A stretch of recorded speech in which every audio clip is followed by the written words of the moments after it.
got to just north of Latuna Canyon on PCH, the truck in front of me stops, and he allowed what I thought was probably a LA County Beaches truck to merge in, and then when the traffic continued, I was just rolling about a rate of 5 miles an hour right into that same exact spot where the truck was, and without any indication, out of nowhere on the hillside, just a debris flow formed, just a mudslide out of nowhere, and it came up and over onto the roadway and just slammed against the passenger side of my car, and with such force that it ended up pushing me across all 3 lanes.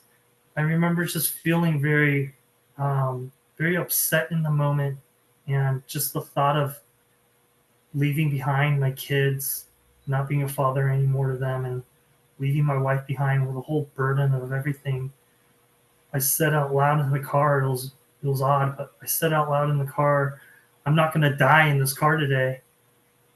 And not like I have any control over that situation, but I think it was just the mental state of knowing that I was going to do whatever I could to get back to my family. And I knew for a fact no one was going to be able to come extricate me and get me from the car. I knew I had to either self-extricate or I would just remain down there. The last view that I saw, because there was nothing but mud over the windows, was the hillside as I went rearward over the ledge. I thought it was an embankment. In my mind, I thought it was only maybe a 15-foot drop to the bottom there, but I was told that by other reports that was more like 30 feet. There was a lot of loud banging. The car came to a sudden crash on the beach. I couldn't see still. There was nothing but mud.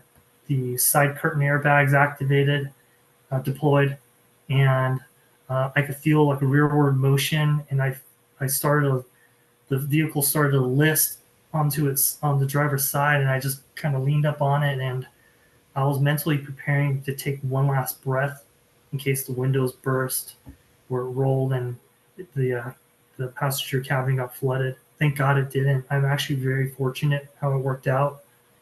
And I couldn't lift the side airbags because I knew I had to get out, but I wasn't about to just open the door because I knew for a fact if I did that, I would immediately regret that decision, having the debris flow just right in there, and it will just minimize my chances of actually surviving it.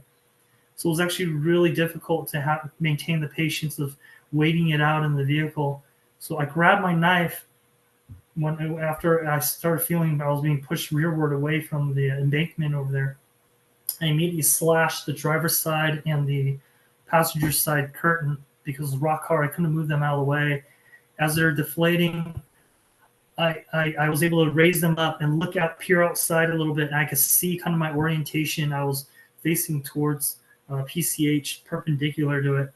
And that moment, I saw my window of opportunity. It felt like it wasn't as dynamic anymore. It felt like the vehicle settled.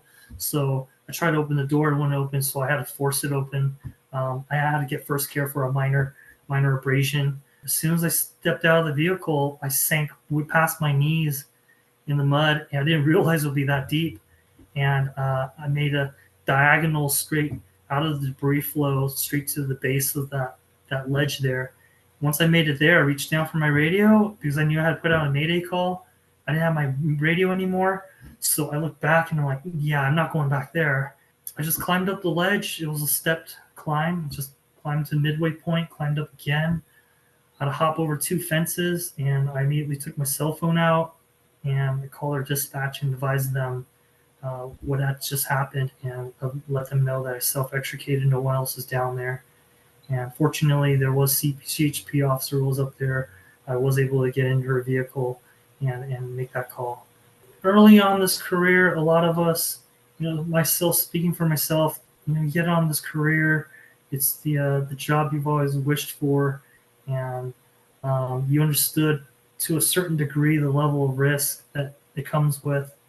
But now being a father of 4 kids and a husband, I kind of live with a bit more appreciation of them, even more so. And it just feels a little bit surreal when I, drop my daughter off at school. I almost feel like there could have been a different version of how this would have played out, and I wouldn't have the opportunity to do that. I was just thinking about my family, and I was thinking about how am I going to piece back together my life and get back to normal after this. And it's definitely still is a challenge, but I'm very thankful that the events unfolded the way it did. You know, my second call I had to make when I got up to back up on PCH was the hardest call. Was to my wife, because I know how it stresses her out equally, if not more so. I just got really fortunate the way it happened, and a lot of the other firefighters on this job would have reacted, I would say, in a similar fashion. I definitely wouldn't ever want anyone to be caught in a situation like mine.